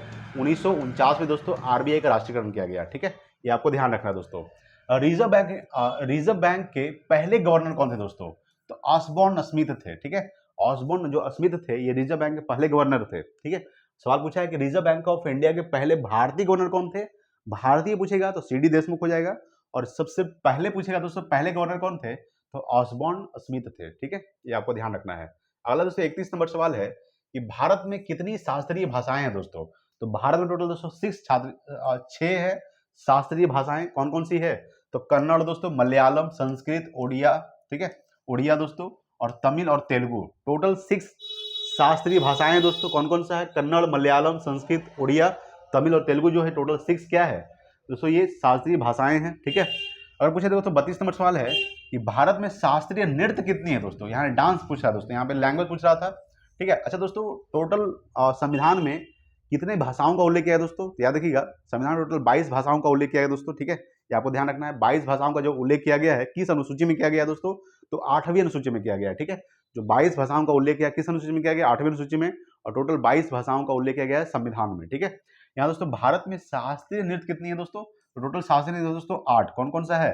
भरतनाट्यम दोस्तों ये तमिलनाडु का, कथकली दोस्तों केरल का है दोस्तों, कथक जो है दोस्तों ये उत्तर भारत का शास्त्रीय नृत्य है। ठीक है, ओडिसी दोस्तों ये उड़ीसा का शास्त्रीय नृत्य है। मणिपुरी दोस्तों मणिपुर का है। ठीक है, मोहिनी अट्टम दोस्तों ये केरल का है। ठीक है, कुचिपुड़ी दोस्तों ये असम का है। ठीक है, सॉरी दोस्तों, कुचिपुड़ी दोस्तों आंध्र प्रदेश का शास्त्रीय नृत्य है, और सत्रिया जो है ये असम का है। ठीक है, असम का दोस्तों सत्रिया है। ठीक है, ये आपको ध्यान रखना। फिर से देख लीजिएगा कि भारत में शास्त्रीय नृत्य कितनी है? 8 है। कौन कौन सा है दोस्तों? भरतनाट्यम दोस्तों तमिलनाडु का है, कथकली दोस्तों केरल का है, कथक दोस्तों, कथक जो ये उत्तर भारत का है। ठीक है, ओडिसी दोस्तों उड़ीसा का, मणिपुरी मणिपुर का, मोहिनीअट्टम दोस्तों केरल का शास्त्रीय नृत्य है। ठीक है, ये आपको ध्यान रखना है। कुचिपुड़ी दोस्तों आंध्र प्रदेश का, और सत्रिया असम का शास्त्रीय नृत्य है। ठीक है, तो टोटल शास्त्रीय नृत्य कितनी है? 8 है, और भाषा दोस्तों 6 है, कन्नड़, मलयालम, संस्कृत, उड़िया, तमिल, तेलुगु। चलिए अगला सवाल देखते हैं दोस्तों 33 नंबर सवाल है कि लखनऊ अधिवेशन की अध्यक्षता किसने किया था दोस्तों? तो अंबिका चरण मजूमदार ने किया था। लखनऊ अधिवेशन कब हुआ था? ये 1916 में हुआ था। ठीक है दोस्तों, 1916 में लखनऊ अधिवेशन हुआ था, जिसकी अध्यक्षता कौन किए थे दोस्तों? अंबिका चरण मजूमदार किए थे दोस्तों। देखिए दोस्तों सबसे पहले थोड़ा बात करते हैं कि सूरत अधिवेशन कब हुआ था? 1907 में सूरत अधिवेशन हुआ था। उसी में दोस्तों कांग्रेस का विभाजन हो गया था। सूरत अधिवेशन के दौरान दोस्तों कांग्रेस का विभाजन हो गया था 1907 में। ठीक है, जिसकी अध्यक्षता किए थे रास बिहारी घोष। ठीक है, याद रखिएगा। तो दोस्तों 1916 में जो लखनऊ अधिवेशन हुआ है 1916 में, जिसकी अध्यक्षता अंबिका चरण मजूमदार किए हैं दोस्तों। तो इसी में दोस्तों नरम दल और गरम दल जो 1907 में अलग हुए थे, और लखनऊ अधिवेशन के दौरान दोस्तों क्या हो गए? एक हो गए दोस्तों। ठीक है, यानी कांग्रेस का क्या हो गया था? एकजुट हो गया था 1916 के लखनऊ अधिवेशन में। चलिए अगला सवाल देखते हैं दोस्तों आपके सामने। 34 नंबर सवाल देखिए। देखिए दोस्तों 34 नंबर सवाल क्या कर रहा है, ठीक है। 34 नंबर सवाल है कि लाल बहादुर के समाधि स्थल का नाम क्या है दोस्तों, यानी कि लाल बहादुर शास्त्री के समाधि स्थल का नाम क्या है, तो दोस्तों याद रखिएगा विजय घाट है, ठीक है। विजय घाट जो है दोस्तों ये लाल बहादुर के समाधि स्थल का नाम है विजय घाट। अगर हम बात करते हैं दोस्तों यहाँ पे समझिएगा, देखिए दोस्तों तो समझिएगा दोस्तों कि मोरारजी देसाई के समाधि स्थल का नाम क्या है दोस्तों, याद रखिएगा अभय घाट है, ठीक है। यानी मोरारजी देसाई के समाधि स्थल का नाम क्या है, अभय घाट। तथा राजीव गांधी के समाधि स्थल का नाम क्या है दोस्तों, तो वीर भूमि है, ठीक है। राजीव गांधी के समाधि स्थल का नाम वीर भूमि, मोरारजी देसाई के समाधि स्थल का नाम दोस्तों अभय घाट, ठीक है। और चौधरी चरण सिंह दोस्तों इसका समाधि स्थल का नाम क्या है, वो दोस्तों किसान घाट, ठीक है। याद रखिएगा किसान घाट दोस्तों चौधरी चरण सिंह के समाधि स्थल का नाम, राजीव गांधी वीर भूमि, मोरारजी देसाई दोस्तों अभय घाट, और लाल बहादुर के समाधि स्थल का नाम है विजय घाट, ठीक है। ये कुछ इंपॉर्टेंट है दोस्तों। अगर बात करते हैं, चलिए दोस्तों अगला सवाल देखिएगा, 35 नंबर सवाल देखिए, ठीक है। 35 नंबर सवाल कह रहा है आपके सामने, 35 नंबर सवाल देखिएगा। 35 नंबर सवाल है कि यूनेस्को का मुख्यालय कहाँ स्थित है दोस्तों, ये पेरिस में है। यूनेस्को का स्थापना कब हुआ था दोस्तों, ये 1945 में हुआ था, याद रखिएगा 1945 में दोस्तों यूनेस्को का स्थापना किया गया था। यूनेस्को का फुल फॉर्म क्या होता है दोस्तों, United Nations Educational Scientific and Cultural Organization, ठीक है। United Nations Educational Scientific and Cultural Organization दोस्तों यूनेस्को का फुल फॉर्म होता है, ठीक है। इसका मुख्यालय कहाँ स्थित है, पेरिस, यानी फ्रांस की राजधानी दोस्तों पेरिस में स्थित है, ठीक है। ये आपको ध्यान रखना है। अगर बात करते हैं कि यूनेस्को का स्थापना 1945 में हुआ था, टोटल यूनेस्को में कितना देश शामिल है दोस्तों, तो 195 देश शामिल है दोस्तों यूनेस्को में, ठीक है। ये आपको ध्यान रखना है। अगला 36 नंबर सवाल है कि धुआंधार जलप्रपात किस नदी पर स्थित है दोस्तों, ये नर्मदा नदी पर है, ठीक है। ये दोस्तों एक ऐसी नदी है कि दोस्तों ये किधर बहती है, तो पूरब से पश्चिम की ओर बहती है, ठीक है। पूरब से पश्चिम की दोस्तों ये बहती है मेन रूप से कौन सी नदी, नर्मदा नदी। या दोस्तों नर्मदा नदी दोस्तों कहाँ से निकलती है, तो मध्य प्रदेश के अमरकंटक से के पहाड़ी से निकलती है दोस्तों नर्मदा नदी। इसका सबसे ज्यादा जो अधिकांश भाग है दोस्तों नर्मदा नदी का, वो मध्य प्रदेश में बहती है, ठीक है। ये आपको ध्यान रखना है। अगर बात करते हैं ये कहाँ जाके दोस्तों गिर जाती है दोस्तों, ये अरब सागर में गिरती है जाकर, कौन से सागर में, अरब सागर में दोस्तों गिर जाती है नर्मदा नदी। अगर बात करते हैं कि धुआंधार जलप्रपात जो है दोस्तों किस नदी पर स्थित है, नर्मदा नदी पर स्थित है दोस्तों, ठीक है। ये आपको ध्यान रखना है। अगला दोस्तों 37 नंबर सवाल है कि राष्ट्रपति के पास क्षमादान की शक्ति किस अनुच्छेद के तहत प्राप्त है दोस्तों, तो अनुच्छेद 72 के तहत प्राप्त है, ठीक है। देखिए राष्ट्रपति के पास क्षमादान की शक्ति प्राप्त है दोस्तों, यानी किसी को अगर मुजरिम को सजा हो चुका है, उस राष्ट्रपति के पास दोस्तों इतना पावर है, वो क्या कर सकता है, उस सजा को दोस्तों रुकवा सकता है, ठीक है। इतना पावर दोस्तों राष्ट्रपति के पास। तो राष्ट्रपति के पास जो क्षमादान की शक्ति है, ये किस अनुच्छेद के तहत प्राप्त है दोस्तों, अनुच्छेद 72 के तहत प्राप्त है, ठीक है। इनको याद रखिएगा। राष्ट्रपति की अगर बात करते हैं दोस्तों, राष्ट्रपति के जो पद का उल्लेख किया गया दोस्तों अनुच्छेद 52 में किया गया, ठीक है। वर्तमान में राष्ट्रपति कौन है, द्रौपदी मुर्मू है, जो उड़ीसा के रहने वाली है, उड़ीसा के मयूरभंज जिला के रहने वाले दोस्तों, ठीक है। ये आपको ध्यान रखना है, ठीक है। चलिए अगला सवाल देखिएगा, 38 नंबर सवाल है कि माउंट, ठीक है, माउंट केटू को और किस नाम से जाना जाता है दोस्तों, तो गॉडविन ऑस्टिन के नाम से जाना जाता है, याद रखिएगा। यानी माउंट केटू को और किस नाम से जाना जाता है, तो गॉडविन ऑस्टिन के नाम से जाना जाता है। इसकी ऊंचाई कितनी है दोस्तों, केटू का 8611 मीटर, ठीक है, याद रखिएगा 8611 मीटर दोस्तों ये केटू की ऊंचाई है, ठीक है। ये आपको ध्यान रखना है दोस्तों। चलिए ये भारत की सबसे ऊंची चोटी है दोस्तों केटू। चलिए अगला सवाल है दोस्तों आपके सामने 39 नंबर सवाल, बहुत इंपॉर्टेंट सवाल है, देखिएगा। चलिए 39 नंबर सवाल करते हैं। 39 नंबर सवाल है दोस्तों कि WTO, WHO और ILO, सबसे पहले दोस्तों इन तीनों का फुल फॉर्म देखते हैं। WTO का फुल फॉर्म क्या होता है, वर्ल्ड ट्रेड ऑर्गेनाइजेशन दोस्तों। WHO का क्या होता है, वर्ल्ड हेल्थ ऑर्गेनाइजेशन। और ILO का दोस्तों इंटरनेशनल लेबर ऑर्गेनाइजेशन दोस्तों, ठीक है। अगर बात करते हैं दोस्तों WTO का स्थापना कब हुआ था, तो 1 जनवरी 1995 में हुआ था, याद रखिएगा 1 जनवरी 1995 दोस्तों WTO का स्थापना हुआ था, ठीक है। WHO का स्थापना कब हुआ दोस्तों, तो 7 अप्रैल 1948 को हुआ था, याद रखिएगा 7 अप्रैल 1948 को दोस्तों इसका WHO का स्थापना हुआ था। और ILO का जो स्थापना हुआ दोस्तों ये 1919 में हुआ है, ठीक है, याद रखिएगा 1919 में दोस्तों ILO का स्थापना हुआ, ठीक है। WHO का स्थापना 7 अप्रैल 1948 को हुआ और 1 जनवरी 1995 में दोस्तों WTO का स्थापना हुआ। तीनों का जो मुख्यालय है दोस्तों, नहीं WTO, WHO और ILO, तीनों का जो मुख्यालय कहाँ स्थित है दोस्तों, जिनेवा स्विट्जरलैंड में स्थित है। जिनेवा स्विट्जरलैंड में तीनों का मुख्यालय स्थित है, ठीक है। ये आपको ध्यान रखना है दोस्तों। चलिए अगला सवाल देखिए दोस्तों, 40 नंबर सवाल है कि सर्वाधिक बजट किन के द्वारा प्रस्तुत किया गया दोस्तों, तो मोरारजी देसाई के द्वारा प्रस्तुत किया गया, ठीक है, याद रखिएगा। सर्वाधिक जो बजट है दोस्तों किसके द्वारा प्रस्तुत किया गया है, मोरारजी देसाई के द्वारा प्रस्तुत किया गया, ठीक है। ये आपको ध्यान रखना है। अगला दोस्तों 41 नंबर सवाल है कि पहली बार बजट किसके द्वारा पेश किया गया, तो सनमुखम सेठी के द्वारा दोस्तों, सनमुखम सेठी के दोस्तों पहली बार बजट पेश किया गया था दोस्तों, ठीक है, याद रखिएगा। यहाँ से एक सवाल ये बन सकता है कि बजट का दोस्तों उल्लेख संविधान में नहीं किया गया, याद रखिएगा ये जो बजट है दोस्तों इसका जो उल्लेख है ये संविधान में दोस्तों नहीं किया गया है, संविधान में बजट का उल्लेख नहीं किया गया दोस्तों। देखिए बजट के जगह पर दोस्तों वार्षिक वित्तीय विवरण का उल्लेख किया गया, ठीक है, याद रखिएगा, वार्षिक वित्तीय विवरण, ठीक है, वार्षिक वित्तीय विवरण दोस्तों ये बजट की जगह पर उल्लेख किया गया है। और वार्षिक वित्तीय विवरण का जो दोस्तों उल्लेख है, याद रखिएगा, किसमें किया गया है, अनुच्छेद 112 में किया गया है, ठीक है, याद रखिएगा, अनुच्छेद 112 में दोस्तों, यानी कि आर्टिकल 112 में वार्षिक वित्तीय विवरण का उल्लेख किया गया है दोस्तों, ठीक है, ये आपको ध्यान रखना है। तो सर्वाधिक बजट किसके द्वारा प्रस्तुत किया गया है, मोरारजी देसाई के द्वारा। पहली बार बजट किसने प्रस्तुत किया था दोस्तों, सनमुखम सेठी ने प्रस्तुत किया था, ठीक है, ये आपको ध्यान रखना है। अगला 42 नंबर सवाल है, देखिएगा, सवाल है कि सरोजिनी नायडू ने किस अधिवेशन में कांग्रेस की अध्यक्षता किए थे दोस्तों। तो कानपुर अधिवेशन की अध्यक्षता किए थे सरोजिनी नायडू, जो 1925 में हुआ था। कानपुर अधिवेशन कब हुआ था, 1925 में, जिसकी अध्यक्षता कौन किए थे, सरोजिनी नायडू किए थे दोस्तों। सरोजिनी नायडू की अगर बात करते हैं दोस्तों, इनको नाइटिंगेल ऑफ इंडिया भी कहा जाता है दोस्तों, सरोजिनी नायडू को अगर बात करते हैं। देखिए समझिएगा कि भारत के प्रथम महिला राज्यपाल कौन थी दोस्तों। तो भारत की जो प्रथम महिला राज्यपाल बनी थी, उत्तर प्रदेश की राज्यपाल बनी थी, वो कौन बनी थी, तो सरोजिनी नायडू बनी थी दोस्तों, ठीक है। भारत की प्रथम महिला मुख्यमंत्री कौन बनी थी दोस्तों, सुचेता कृपलानी बनी थी, जो वो भी दोस्तों उत्तर प्रदेश के ही मुख्यमंत्री बनी थी, ठीक है, ये आपको ध्यान रखना है। तो सरोजिनी नायडू ने दोस्तों किस अधिवेशन में कांग्रेस की अध्यक्षता किए थे, कानपुर अधिवेशन दोस्तों, ये 1925 में हुआ था, ठीक है, ये आपको ध्यान रखना है दोस्तों। अगर बात करते हैं कि कांग्रेस की पहली महिला अध्यक्ष एनी बेसेंट थी दोस्तों, ठीक है, याद रखिएगा, कांग्रेस की जो पहली महिला अध्यक्ष थी, पहली महिला अध्यक्ष, यहाँ दोस्तों भारतीय नहीं पूछ रहा है, यहाँ पूछ रहा है कि कांग्रेस की पहली महिला अध्यक्ष कौन थी, एनी बेसेंट। ये दोस्तों कहाँ के रहने वाली थी, आयरलैंड। आयरलैंड की राजधानी क्या होता है दोस्तों, इसका जो राजधानी होता है वो डबलिन होता है। क्या होता है दोस्तों, डबलिन, ठीक है, ये आपको ध्यान रखना है। अगर बात करते हैं, आइए दोस्तों आगे समझते हैं। आगे अगर बात करेंगे दोस्तों, समझिएगा, देखिए बात करेंगे दोस्तों कि कांग्रेस, ठीक है, यहाँ पे समझिएगा, कांग्रेस की जो पहली महिला अध्यक्ष कौन थी, एनी बेसेंट। कांग्रेस की पहली भारतीय महिला पूछ रहे हैं यहाँ पे, पहली भारतीय महिला कौन थी दोस्तों, वो दोस्तों सरोजिनी नायडू है। कौन है, सरोजिनी नायडू। तो कांग्रेस की पहली महिला अध्यक्ष, ठीक है, एनी बेसेंट, जो आयरलैंड की है, जिसकी राजधानी डबलिन होता है आयरलैंड का। और कांग्रेस की पहली भारतीय महिला अध्यक्ष दोस्तों सरोजिनी नायडू है, ठीक है, ये आपको ध्यान रखना है। अगला 43 नंबर सवाल है कि रेबीज के टीके की खोज किसने किया था दोस्तों, तो लुई पास्चर ने किया था, ठीक है, याद रखिएगा। अच्छा, चेचक के टीके की खोज किसने किया था, चेचक का टीका, ठीक है, चेचक के टीके की खोज किसने किया था, चेचक के टीका, चेचक के टीके की खोज किया था दोस्तों एडवर्ड जेनर, याद रखिएगा, एडवर्ड जेनर दोस्तों चेचक के टीके की खोज किया था, ठीक है, ये आपको ध्यान रखना है। रेबीज के टीके की खोज लुई पास्चर ने किया था। अगला दोस्तों 44 नंबर सवाल है कि 10वीं अनुसूची को कौन से संविधान संशोधन के द्वारा जोड़ा गया था दोस्तों। तो 52वां संविधान संशोधन दोस्तों 1985 के द्वारा दोस्तों 10वीं अनुसूची को जोड़ा गया दोस्तों। 10वीं अनुसूची में क्या है दोस्तों, तो दल बदल कानून है, याद रखिएगा, दल बदल कानून, ठीक है, दल बदल कानून किस अनुसूची में दोस्तों, ये दोस्तों 10वीं अनुसूची में।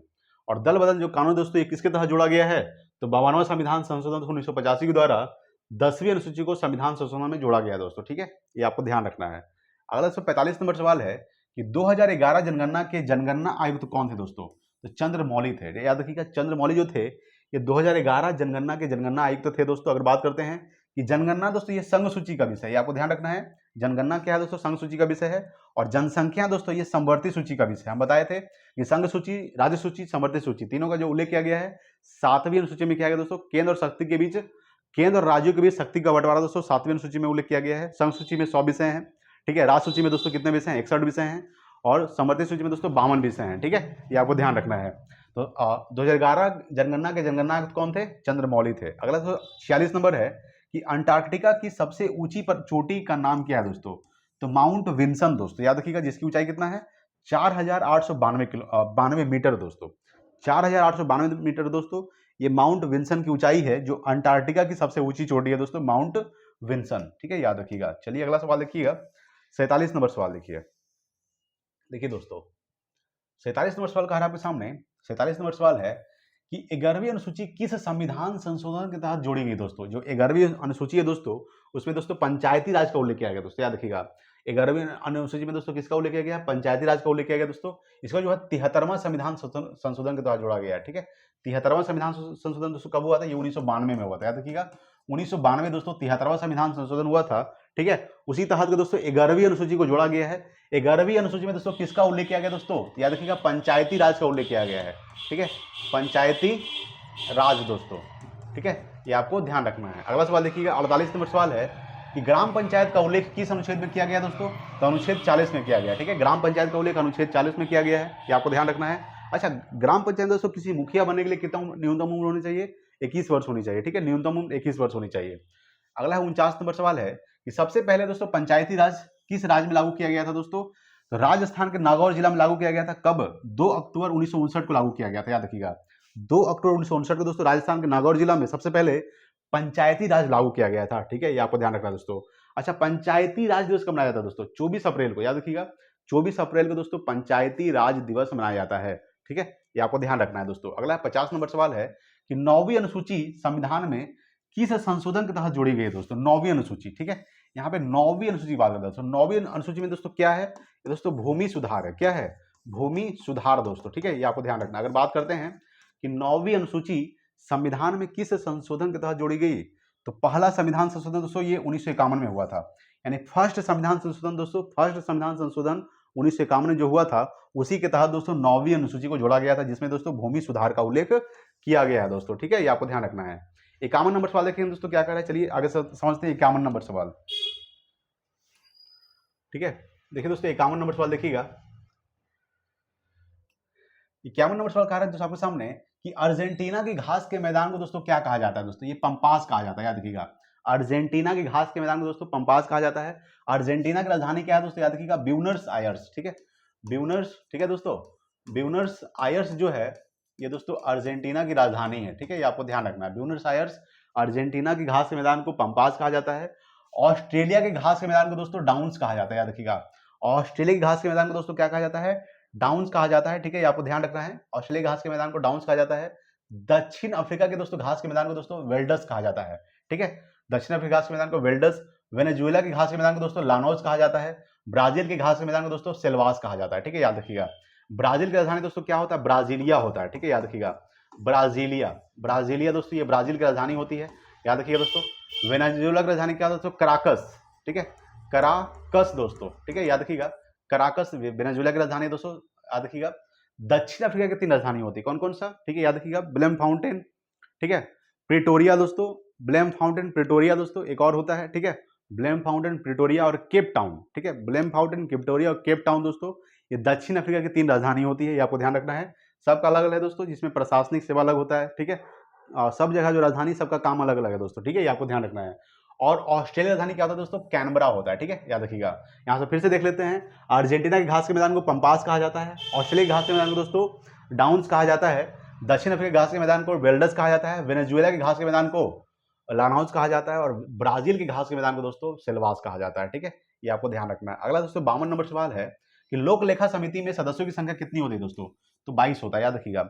लोकसभा में दोस्तों याद रखिएगा, लोकसभा में कितने सदस्य होते हैं? लोकसभा की अगर बात करेंगे इसमें 15 होता है दोस्तों, और राज्यसभा की अगर बात करते हैं दोस्तों 7 होता है, ठीक है, कितना होता है? 7।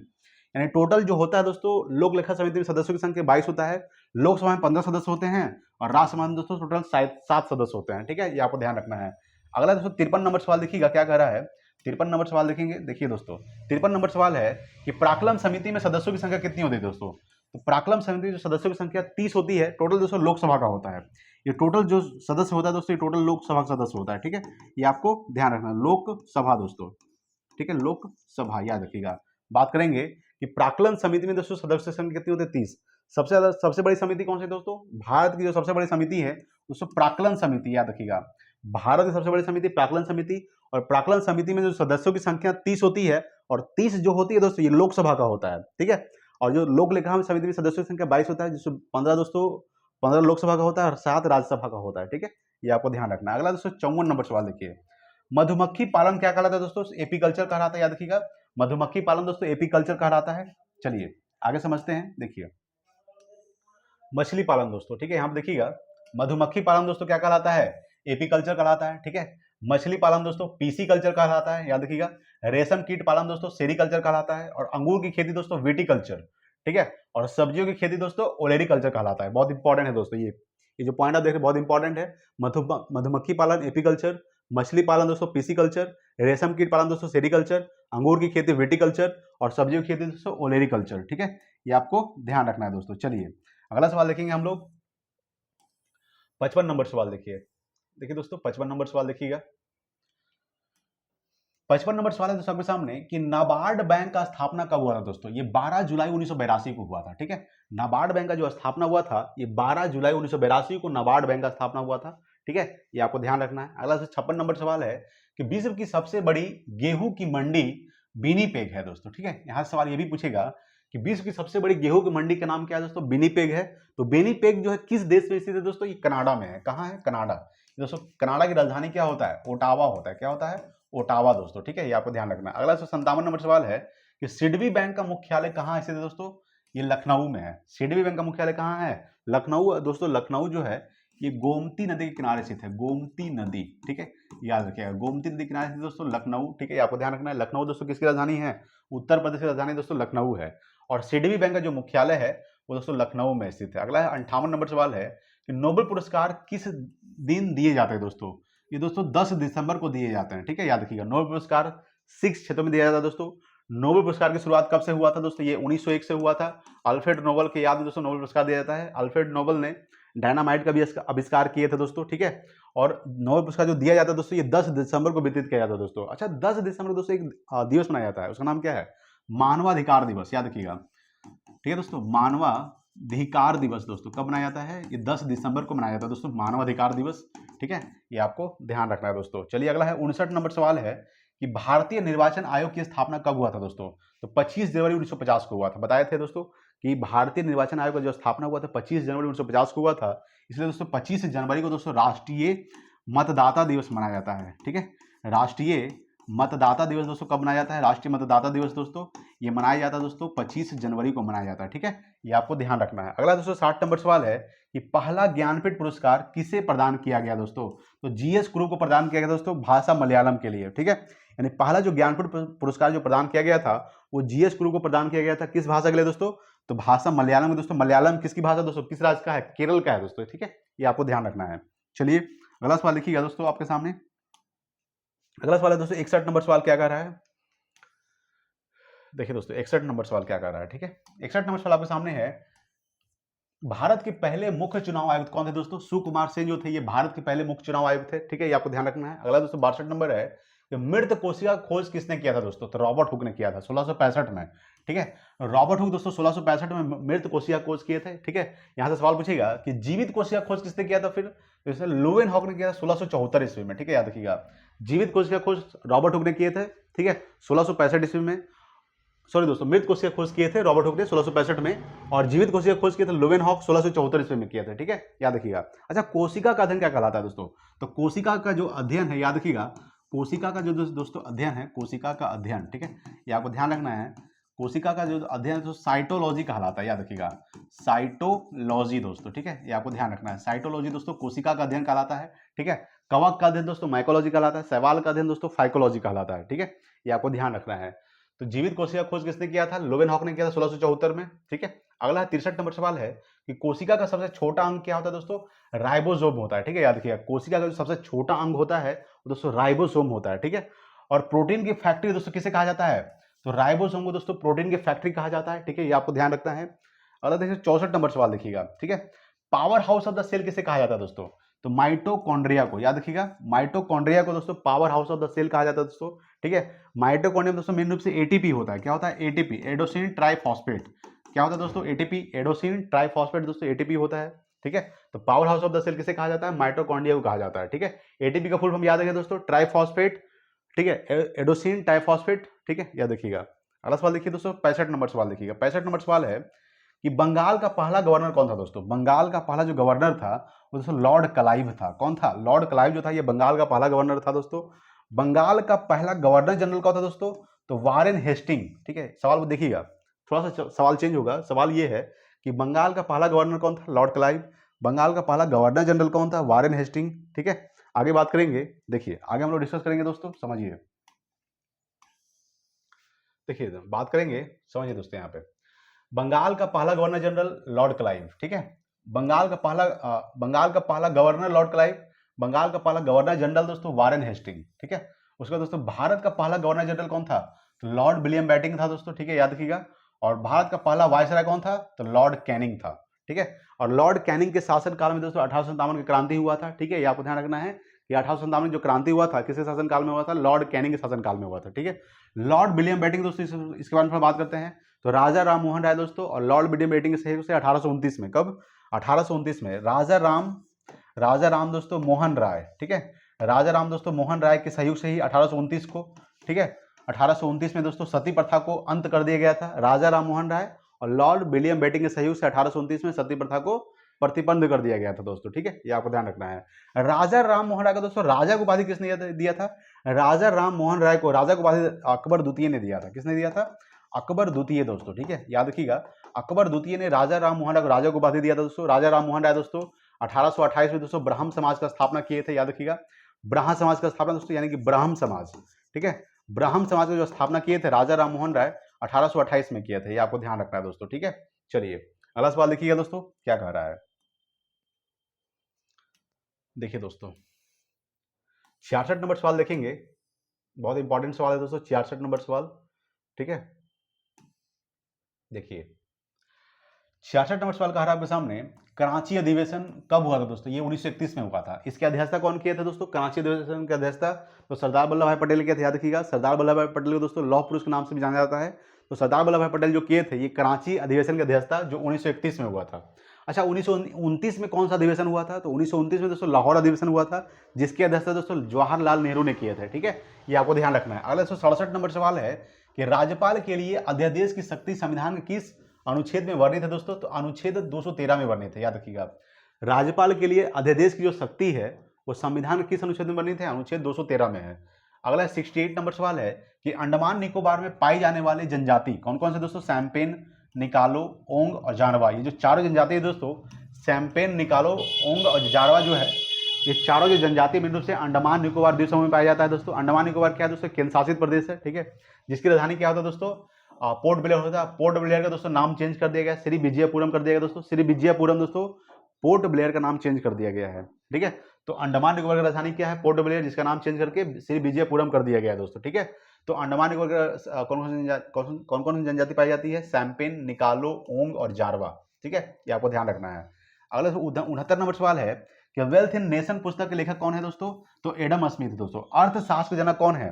अर्थशास्त्र के जनक दोस्तों, याद रखिएगा, अर्थशास्त्र के जनक किसे कहा जाता है? तो अर्थशास्त्र के जनक है दोस्तों एडम स्मिथ को कहा जाता है। ठीक है, ये आपको ध्यान रखना है। अगर बात करते हैं कि वेल्थ इन नेशन पुस्तक के लेखक कौन है? एडम स्मिथ है। अगला 70 नंबर सवाल है कि क्रिप्स मिशन भारत कब आया था दोस्तों? ये 1942 में आया था दोस्तों। कैबिनेट मिशन भारत कब आया था? 1946 में। ठीक है, नेहरू रिपोर्ट दोस्तों 1928 में आया था। ठीक है, साइमन कमीशन दोस्तों कब आया था? 1928 में दोस्तों साइमन कमीशन आया था। ठीक है, याद रखिएगा। अगर बात करते हैं कि क्रिप्स मिशन भारत कब आया था? 1942 में। ठीक है, ये आपको ध्यान रखना है दोस्तों। अगला 171 नंबर सवाल है कि कोशिका की आत्मघाती थैली किसे कहा जाता है दोस्तों? तो लाइसोसोम को कहा जाता है। याद रखिएगा कि लाइसोसोम को दोस्तों कोशिका की आत्मघाती थैली भी कहा जाता है। ठीक है, ये आपको ध्यान रखना है। अगला 72 नंबर सवाल है कि बुशमैन जनजाति कहाँ पाई जाती है दोस्तों? ये कालाहारी मरुस्थल में पाया जाता है बुशमैन जनजाति। बुशमैन जो जनजाति में से कहाँ पाया जाता है? कालाहारी मरुस्थल में। और कालाहारी जो मरुस्थल दोस्तों ये बोत्सवाना में, कहाँ है? बोत्सवाना में दोस्तों कालाहारी मरुस्थल है। ठीक है, ये आपको ध्यान रखना है। चलिए अगला सवाल देखते हैं। 73 नंबर सवाल देखिएगा दोस्तों क्या कर रहा है। देखिए 73 नंबर सवाल आपके सामने है दोस्तों कि संघाई हिरन किस राज्य का राजकीय पशु है दोस्तों? ये मणिपुर का है। याद रखिएगा, संघाई जो हिरन है दोस्तों ये किस राज्य का है? मणिपुर का। अगला है 74 नंबर सवाल है कि किस संविधान संशोधन के द्वारा मतदान की जो आयु है 21 वर्ष से घटाकर दोस्तों 18 वर्ष कर दिया गया है? तो 61वां संविधान संशोधन दोस्तों 1989 के द्वारा। याद रखिएगा, 61वां संविधान संशोधन 1989 के द्वारा दोस्तों। ठीक है, मतदान की जो आयु है वो 21 वर्ष से घटाकर कितना कर दिया गया है? 18 वर्ष कर दिया गया है। ठीक है, अगला 75 नंबर सवाल है कि वित्त आयोग का जो उल्लेख किया गया किस अनुच्छेद में किया गया दोस्तों? अनुच्छेद 280 में किया गया। याद रखिएगा, वित्त आयोग दोस्तों जिसका उल्लेख अनुच्छेद 280 में किया गया दोस्तों एक वित्त विधेयक होता है। वित्त विधेयक का जो उल्लेख किया गया ये अनुच्छेद 117 में किया गया। ठीक है, वित्त विधेयक दोस्तों अनुच्छेद 117 में इसका उल्लेख किया, आर्टिकल 117 में किया गया। ठीक है, ये आपको ध्यान रखना है। और वित्त आयोग का अनुच्छेद 280 में किया गया है। अगला 76 नंबर सवाल है कि नामदफा राष्ट्रीय पार्क भारत के किस राज्य में स्थित है दोस्तों? ये अरुणाचल प्रदेश में। ठीक है, नामदफा जो राष्ट्रीय पार्क में से कहाँ है? अरुणाचल प्रदेश में दोस्तों। अगला 77 नंबर सवाल है कि पेंटागोनिया मरुस्थल किस देश में स्थित है दोस्तों? ये दोस्तों अर्जेंटीना में है। ठीक है, अर्जेंटीना राजधानी दोस्तों ब्यूनस आयर्स बताए थे अभी। ठीक है, तो पेंटागोनिया जो मरुस्थल है किस देश में स्थित है? अर्जेंटीना। अगला 78 नंबर सवाल है कि गोबी मरुस्थल कहाँ स्थित है दोस्तों? ये चीन और मंगोलिया की सीमा पर स्थित है। गोबी जो मरुस्थल है, गोबी मरुस्थल, वो कहाँ स्थित है? तो चीन और मंगोलिया की सीमा पर स्थित है। ठीक है, चीन की राजधानी दोस्तों क्या होता है? बीजिंग होता है, याद रखिएगा। चीन की मुद्रा दोस्तों युआन होता है। भारत और चीन के बीच मैकमोहन रेखा है। ठीक है, अगर बात करते हैं कि मंगोलिया की राजधानी क्या होता है दोस्तों, उलान बटोर होता है। ठीक है, याद रखिएगा, उलान। ठीक है, उलान बटोर दोस्तों ये मंगोलिया की राजधानी होता है, बटोर। ठीक है, याद रखिएगा, उलान बटोर दोस्तों क्या है? ये मंगोलिया की राजधानी है, उलान बटोर। ठीक है, याद रखिएगा। अगर बात करते हैं कि गोबी मरुस्थल चीन और दोस्तों मंगोलिया की सीमा पर स्थित है। ठीक है, चलिए अगला सवाल, अगला दोस्तों 79 नंबर सवाल देखिए। 79 नंबर सवाल क्या कह रहा है दोस्तों आपके सामने कि भारत की पहली महिला लोकसभा अध्यक्ष कौन है दोस्तों? मीरा कुमारी। ठीक है, याद रखिएगा, मीरा कुमारी जो है ये भारत की पहली महिला लोकसभा अध्यक्ष है, मीरा कुमारी। ठीक है, वर्तमान लोकसभा अध्यक्ष कौन है दोस्तों? तो ओम बिरला जो है वर्तमान में भारत के लोकसभा अध्यक्ष है। ठीक है, अगला है 80 नंबर सवाल है कि एशिया का नोबेल पुरस्कार किसे कहा जाता है दोस्तों? तो रैमन मैग्सेसे पुरस्कार को दोस्तों क्या कहा जाता है? एशिया का नोबेल पुरस्कार कहा जाता है दोस्तों। ये मेन रूप से कहाँ वितरित किया जाता है इसका? मनीला, फिलीपींस में। ठीक है, एशिया का नोबेल पुरस्कार किसे कहा जाता है? रैमन मैग्सेसे पुरस्कार को एशिया का नोबेल पुरस्कार कहा जाता है। ये जो मेन रूप से वितरित किया जाता है ये मनीला यानी फिलीपींस की राजधानी दोस्तों मनीला में इसको वितरित किया जाता है। अगला है 81 नंबर सवाल है कि वेबनाड आर्द्रभूमि स्थल कहाँ स्थित है दोस्तों? ये केरल में है। ठीक है, यानी वेबनाड आर्द्रभूमि जो स्थल है ये मेन रूप से केरल में, केरल की राजधानी तिरुवनंतपुरम। अगला 82 नंबर सवाल है कि संयुक्त बैठक का प्रावधान संविधान के किस अनुच्छेद में किया गया दोस्तों? अनुच्छेद 108 में किया गया है। ठीक है, याद रखिएगा दोस्तों, संविधान का अनुच्छेद 108 में संयुक्त बैठक का प्रावधान किया गया दोस्तों। संयुक्त बैठक दोस्तों कौन बुलाता है दोस्तों? ठीक है, याद रखिएगा, ये राष्ट्रपति बुलाता है दोस्तों। कौन बुलाता है? राष्ट्रपति। इसमें कौन भाग नहीं लेता है दोस्तों? तो उपराष्ट्रपति भाग नहीं लेते हैं। ठीक है, याद रखिएगा, उपराष्ट्रपति जो भाग नहीं लेते हैं। ठीक है, संयुक्त बैठक में राष्ट्रपति दोस्तों इसको बुलाता है। ठीक है, इसका जो उल्लेख है दोस्तों अनुच्छेद 108 में किया गया है। अगला है 83 नंबर है। ठीक है, 10 रुपये के नोट पर किसका चित्र अंकित है दोस्तों?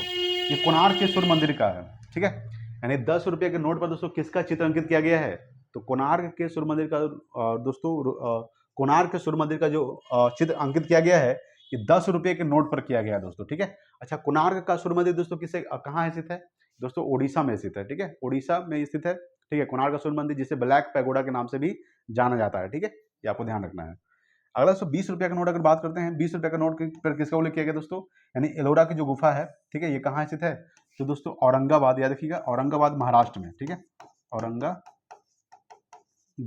ठीक है, महाराष्ट्र, याद रखिएगा, औरंगाबाद दोस्तों महाराष्ट्र में एलोरा की गुफा स्थित है। और एलोरा का जो गुफा है दोस्तों किस पे अंकित है दोस्तों? 20 रुपये के नोट पर अंकित है। ठीक है, आइए देखते हैं 50 रुपये के नोट पर दोस्तों किस क्या अंकित है? हम्पी दोस्तों। ठीक है, हम्पी कहाँ है दोस्तों? ये कर्नाटक में है, याद रखिएगा, हम्पी कहाँ है? कर्नाटक दोस्तों। हम्पी का जो चित्र अंकित किया गया है ये 50 रुपये के नोट पर अंकित किया गया दोस्तों। 20 रुपये के नोट पर दोस्तों एलोरा की गुफा का चित्र अंकित किया गया है। और 10 रुपये के नोट पर दोस्तों किसका चित्र अंकित किया गया है? तो कोणार्क के सूर्य मंदिर का चित्र अंकित किया गया। आगे देखते हैं, देखिए आगे दोस्तों यहाँ पे है 100 रुपये के नोट। देखिए 50 रुपये नोट हो गया दोस्तों, 100 रुपये के नोट अगर बात करते हैं, देखिए 100 रुपये के नोट पर दोस्तों किसका चित्र अंकित किया गया है? रानी का बाव जो दोस्तों गुजरात में है। ठीक है, कहाँ है? गुजरात में रानी का बाव। और रानी का जो बाव है दोस्तों 100 रुपये के नोट पर अंकित किया गया है। उसमें दोस्तों 200 रुपये के नोट पर किसका चित्र अंकित किया गया है? तो सांची का स्तूप। ये दोस्तों कहाँ है? मध्य प्रदेश। ठीक है, कहाँ स्थित है? मध्य प्रदेश में सांची का स्तूप है। 500 रुपये के नोट पर दोस्तों किसका चित्र अंकित किया गया है? तो लाल किला का चित्र अंकित किया गया है 500 रुपये के नोट पर। ठीक है, अगला है 2000 रुपये के नोट पर किसका अंकित किया गया है? मंगलयान। ठीक है, यानी मंगलयान का जो चित्र अंकित किया गया है मेन रूप से 2000 रुपये के नोट पर चित्र अंकित किया गया है। ठीक है, याद रखिएगा। और लाल किला दोस्तों 500 रुपये के नोट पर, सांची का स्तूप 200 रुपये के नोट पर, रानी का बाव 100 रुपये के नोट पर। ठीक है, ये आपको ध्यान रखना है। अगला है दोस्तों 84 नंबर सवाल है कि यक्षगान लोक नृत्य किस राज्य से संबंधित दोस्तों? ये कर्नाटक से है। ठीक है, यक्षगान जो लोक नृत्य है ये किस राज्य से संबंधित है? कर्नाटक। ठीक है, यक्षगान लोक नृत्य। अगला 185 नंबर है कि भारतीय राष्ट्रीय सेवा गठन किसके द्वारा किया गया दोस्तों? तो मोहन सिंह के द्वारा किया गया 1942 में। ठीक है, यानी भारतीय राष्ट्रीय सेना दोस्तों, यहाँ पे सेवा नहीं होगा बल्कि क्या होगा? सेना। ठीक है, याद रखिएगा, भारतीय राष्ट्रीय सेना का जो गठन किया गया मेन रूप से यह मोहन सिंह के द्वारा किया गया है। कब किया गया है? 1942 में किया गया। ठीक है, और 1942 में दोस्तों भारत छोड़ो आंदोलन हुआ था। ठीक है, किसके द्वारा किया गया था? महात्मा गांधी के द्वारा दोस्तों। और भारत छोड़ो आंदोलन जो है दोस्तों मेन रूप से इसी भारत छोड़ो आंदोलन के द्वारा महात्मा गांधी ने करो और मरो का नारा दिए थे। ठीक है, यानी 9 अगस्त 1942 को दोस्तों मेन रूप से भारत छोड़ो आंदोलन शुरू हुआ था 9 अगस्त 1942 को दोस्तों। ठीक है, अगला दोस्तों 86 नंबर सवाल है कि नासा का फुल फॉर्म क्या होता है? National aeronautics space administration national aeronautics space administration दोस्तों, ये नासा का फुल फॉर्म होता है। नासा का स्थापना कब हुआ था? ये मेन रूप से 1958 को हुआ था, ठीक है। 1958 को दोस्तों डीआरडीओ का भी स्थापना हुआ था, याद रखिएगा, डीआरडीओ, ठीक है। डीआरडीओ का फुल फॉर्म क्या होता है? Defence Research Development Organisation. Defence Research Development Organisation दोस्तों, ये नासा का फुल फॉर्म होता है। और नासा का जो स्थापना हुआ था ये 1958 को हुआ था, ठीक है, याद रखिएगा। अगर बात करते हैं दोस्तों कि नासा का जो मुख्यालय स्थित है दोस्तों कहाँ स्थित है, ये अमेरिका राजधानी वाशिंगटन डीसी में दोस्तों नासा का मुख्यालय स्थित है, ठीक है, ये आपको ध्यान रखना है। अगला दोस्तों 87 नंबर सवाल है कि CRPF, central reserve police force, इसका स्थापना कब हुआ था? तो दोस्तों ये 1939 में हुआ था। सीआरपीएफ का स्थापना कब हुआ था? 1939 में। सीआरपीएफ का मुख्यालय कहाँ स्थित है दोस्तों? ये नई दिल्ली में स्थित है, ठीक है। सीआरपीएफ का मुख्यालय कहाँ स्थित है? नई दिल्ली में, ठीक है। सीआरपीएफ का full form central reserve police force, स्थापना 1939। चलिए अगला सवाल देखेंगे।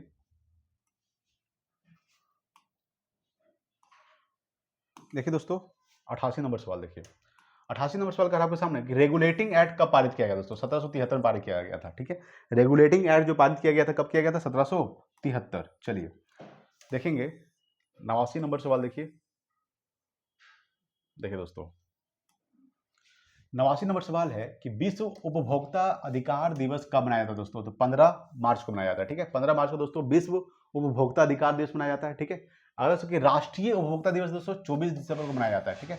राष्ट्रीय उपभोक्ता दिवस 24 दिसंबर को, विश्व उपभोक्ता अधिकार दिवस 15 मार्च को, राष्ट्रीय गणित दिवस दोस्तों 22 दिसंबर को मनाया जाता है, ठीक है। राष्ट्रीय गणित दिवस कब मनाया जाता है? 22 दिसंबर को। और किसान दिवस दोस्तों 23 दिसंबर को मनाया जाता है, ठीक है, ये आपको ध्यान रखना है, तीनों इंपॉर्टेंट है। विश्व उपभोक्ता अधिकार दिवस 15 मार्च को, राष्ट्रीय उपभोक्ता दिवस 24 दिसंबर, राष्ट्रीय गणित दिवस 22 दिसंबर, किसान दिवस 23 दिसंबर दोस्तों। दिसंबर का अगर हम इंपॉर्टेंट पॉइंट देखेंगे तो 1 दिसंबर को दोस्तों विश्व एड्स दिवस, ठीक है। 2 दिसंबर को दोस्तों कंप्यूटर साक्षरता दिवस, 3 दिसंबर को दोस्तों अगर 4 दिसंबर को अगर बात करेंगे तो 4 दिसंबर को दोस्तों मृदा दिवस मनाया जाता है। 5 दिसंबर को याद रखिएगा नौ सेना दिवस मनाया जाता है 5 दिसंबर को, ठीक है। और 10 दिसंबर को दोस्तों मानवाधिकार दिवस मनाया जाता है, ठीक है, याद रखिएगा।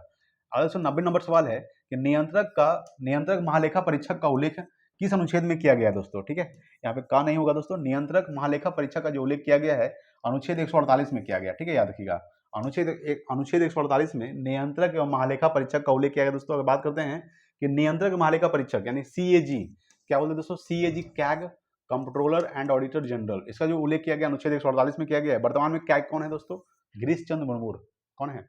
गिरीश चंद्र जो मुर्मू है वर्तमान में कैग है, कंट्रोलर एंड ऑडिटर जनरल है, ठीक है, याद रखिएगा। अगला है दोस्तों 91 नंबर सवाल है कि केंद्रीय चावल अनुसंधान केंद्र कहाँ स्थित है दोस्तों? कटक में स्थित है, ये उड़ीसा, यानी उड़ीसा कटक में दोस्तों केंद्रीय चावल अनुसंधान केंद्र स्थित है, ठीक है, याद रखिएगा। उड़ीसा का स्थापना 1 अप्रैल 1936 को हुआ था।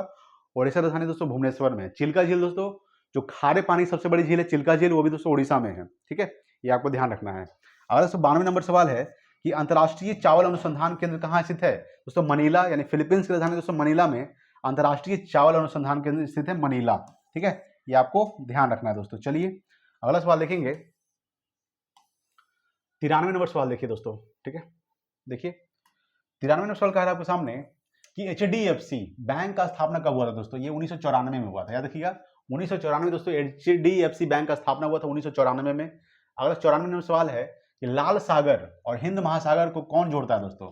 तो बाब अल मेद जल डमरूमद, तो बाबा नहीं होगा दोस्तों, बाब होगा। क्या होगा दोस्तों? आकार नहीं पड़ेगा यहाँ पे, बाब, ठीक है, क्या होगा? बाब अल मंदेब जल बंडोर जो दोस्तों क्या करता है? ये लाल सागर और हिंद महासागर को जोड़ता है दोस्तों, ठीक है, याद रखिएगा। अगला 95 नंबर सवाल है दोस्तों कि फ्रेंच ईस्ट इंडिया कंपनी का गठन कब हुआ था? ये 1664 ईस्वी में हुआ था, याद रखिएगा कि फ्रेंच ईस्ट इंडिया कंपनी का जो गठन हुआ था 1664 ईस्वी में, ठीक है, याद रखिएगा। 1764 में दोस्तों बक्सर का युद्ध हुआ था, 1764 में, ठीक है। 1757 में दोस्तों प्लासी का युद्ध लड़ा गया था। 1576 में दोस्तों हल्दी घाटी का युद्ध लड़ा गया था, ठीक है। डेट दोस्तों आपको याद रखना बहुत जरूरी है दोस्तों, ठीक है, याद रखिए। अगला दोस्तों 96 नंबर सवाल है कि मुदुमलाई राष्ट्रीय उद्यान कहाँ स्थित है दोस्तों? दोस्तों तमिलनाडु में, ठीक है, याद रखिएगा। मुदुमलाई राष्ट्रीय उद्यान कहाँ स्थित है? तमिलनाडु। अगला 97 नंबर है कि देश की पहली महिला शिक्षिका कौन थी दोस्तों? तो सावित्रीबाई फुले जो थी, ये देश की पहली महिला शिक्षिका थी, सावित्रीबाई फुले। अगला है 98 नंबर सवाल है कि भारत की स्थलीय सीमा की लंबाई कितनी है? तो 15,200 किलोमीटर दोस्तों, ये भारत की स्थलीय सीमा की लंबाई है 15,200 किलोमीटर, ठीक है, याद रखिएगा। अगला दोस्तों भारत की समुद्री सीमा की लंबाई कितनी है दोस्तों? ये है 7,516.5 किलोमीटर, ठीक है। भारत के अच्छा, भारत के कितने राज्य समुद्र से सटे हुए हैं? तो भारत के टोटल 9 राज्य समुद्र से सटे हुए हैं। कौन कौन? सबसे पहले गुजरात, ठीक है, याद रखिएगा, गुजरात, महाराष्ट्र, गोवा, कर्नाटक, केरल। गुजरात, महाराष्ट्र, गोवा, कर्नाटक, केरल, तमिलनाडु, ठीक है, आंध्र प्रदेश, उड़ीसा और पश्चिम बंगाल। टोटल 9 राज्य दोस्तों ये क्या करता है? ये समुद्र के साथ सीमा साझा करता है, ठीक है। और टोटल कितना किलोमीटर? 7516.5 किलोमीटर। सबसे ज्यादा दोस्तों किस राज्य का सीमा है दोस्तों समुद्री तट में? वो दोस्तों गुजरात का है, ठीक है, याद रखिएगा। चलिए अगला सवाल देखेंगे हम लोग। अगला है दोस्तों 99 नंबर सवाल, देखिए, ठीक है। देखिए दोस्तों 99 नंबर सवाल कह रहा है आपके सामने कि पहला विश्व हिंदी सम्मेलन कहाँ आयोजित हुआ था दोस्तों? जो पहला विश्व हिंदी सम्मेलन जो आयोजित किया गया था, ये नागपुर में किया गया था, 1975 में किया गया था, ठीक है। तो विश्व हिंदी दिवस दोस्तों कब मनाया जाता है? 10 जनवरी को, याद रखिएगा, 10 जनवरी को दोस्तों विश्व हिंदी दिवस मनाया जाता है। और पहला विश्व हिंदी सम्मेलन जो आयोजित किया गया था, ये नागपुर में किया गया था।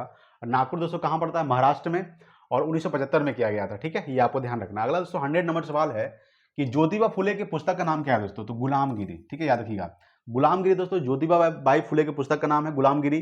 दोस्तों आपके लिए एक सवाल है, 101 नंबर सवाल है। सवाल ये है दोस्तों, इसको आपको कमेंट बॉक्स में आंसर बताना है। सवाल ये है कि मंदिरों का शहर मदुरई, ठीक है, मंदिरों का शहर दोस्तों मदुरई जो है, ये किस नदी के किनारे स्थित है? किस नदी के किनारे दोस्तों? ये कमेंट बॉक्स में बताइए, ठीक है। तो दोस्तों हमने टोटल 100 प्रश्नों को दोस्तों डिस्कस कर लिया दोस्तों, ठीक है। अगर वीडियो अच्छा लगा प्लीज लाइक कीजिएगा, शेयर कीजिए अपने दोस्तों के पास, ठीक है दोस्तों। मैं दोस्तों क्लास में बकवास नहीं करता हूँ, मैं डायरेक्ट आता हूँ दोस्तों क्लास में, क्लास करवाता हूँ दोस्तों, ठीक है। इसलिए दोस्तों सपोर्ट कीजिए, इस चैनल को ग्रो कीजिए दोस्तों, ठीक है। ये आपका अपना ही चैनल है दोस्तों, ठीक है। और जबरदस्त क्लास आते रहेगा दोस्तों, प्लीज खाली मोटिवेट कीजिएगा, ठीक है, डीमोटिवेट मत कीजिए, मोटिवेट कीजिए दोस्तों। आपके लिए जबरदस्त क्लास लेकर आऊंगा, ठीक है दोस्तों। आज के लिए इतना ही दोस्तों, मिलते हैं अगले वीडियो में, तब तक के लिए जय हिंद, वंदे मातरम।